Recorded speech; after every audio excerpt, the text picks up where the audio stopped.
Bisnis industri makanan dan minuman kembali menghangat seiring meredanya pandemi, tetapi restoran mengalami kekurangan juru masak dan staf lapangan yang sangat parah. Sementara Taman Sains juga alami masalah cuti tak berbayar.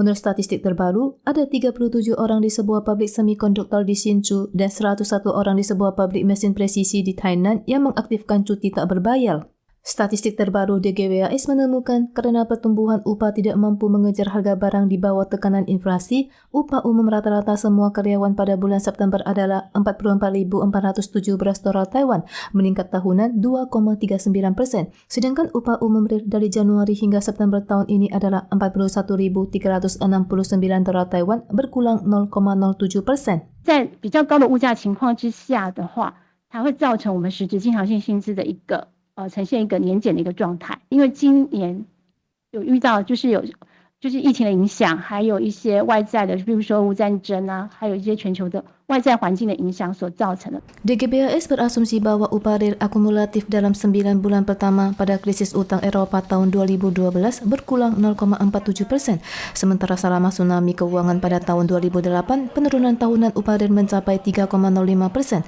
Untuk itu, situasi saat ini masih terkesan stabil.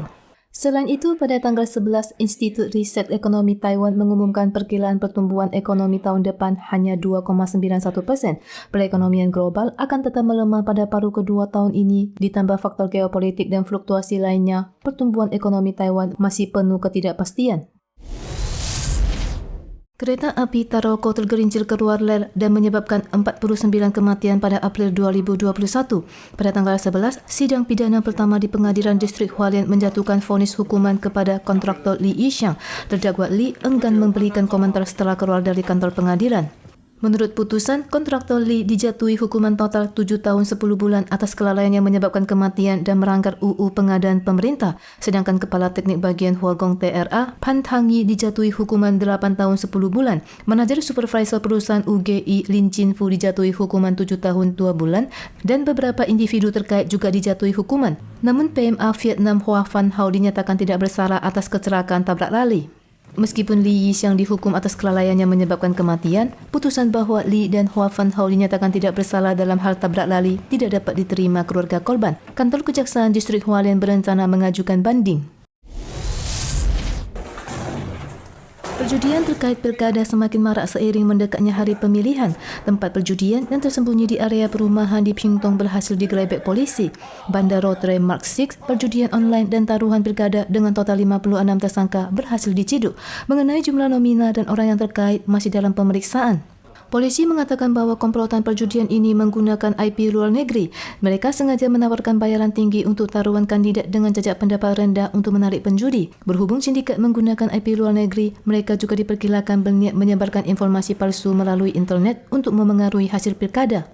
Selain itu, kepolisian Pingtung juga menemukan kelompok perjudian tingkat kecamatan dan berhasil menangkap bandar judi serta komplotannya yang berjumlah 6 orang dan berhasil menyita ponsel, catatan rekening dan uang tunai. Polisi menegaskan tidak akan membiarkan penyuapan atau perjudian memengaruhi keadilan pilkada. Lonjakan inflasi memicu mogok kerja di Eropa. Ketegangan terjadi di jalanan di ibu kota Yunani di Athena pada tanggal 9. Massa yang memprotes inflasi tinggi dengan upah tidak mengimbangi bentrok dengan polisi. Bahkan ada orang yang melemparkan batu dan molotov yang dibaras dengan gas air mata oleh polisi. Situasi sempat tak terkendali. Tingkat inflasi di Yunani telah mencapai level tertinggi dalam 30 tahun. Serikat Pekerja melancarkan mogok kerja 24 jam untuk memaksa pemerintah menaikkan upah minimum. Semua kereta api, bus dan bandara berhenti beroperasi dan 20,000 orang turun ke jalan menuding pemerintah tidak kompeten dan membiarkan mereka kelaparan. Sementara di Inggris, pada tanggal 9, Royal College of Nursing yang memiliki lebih dari 300,000 anggota juga mengumumkan akan meluncurkan mogok kerja pertama dalam sejarah 106 tahun pendiriannya sebelum akhir tahun. Tingkat inflasi di Inggris telah melebihi 10%, tetapi kenaikan upah terbatas sehingga menimbulkan suara protes di seluruh lapisan masyarakat. Pekerja transportasi lokal melancarkan mogok kerja 24 jam pada tanggal 10 yang berimbas pada operasi kereta bawah tanah dan bus.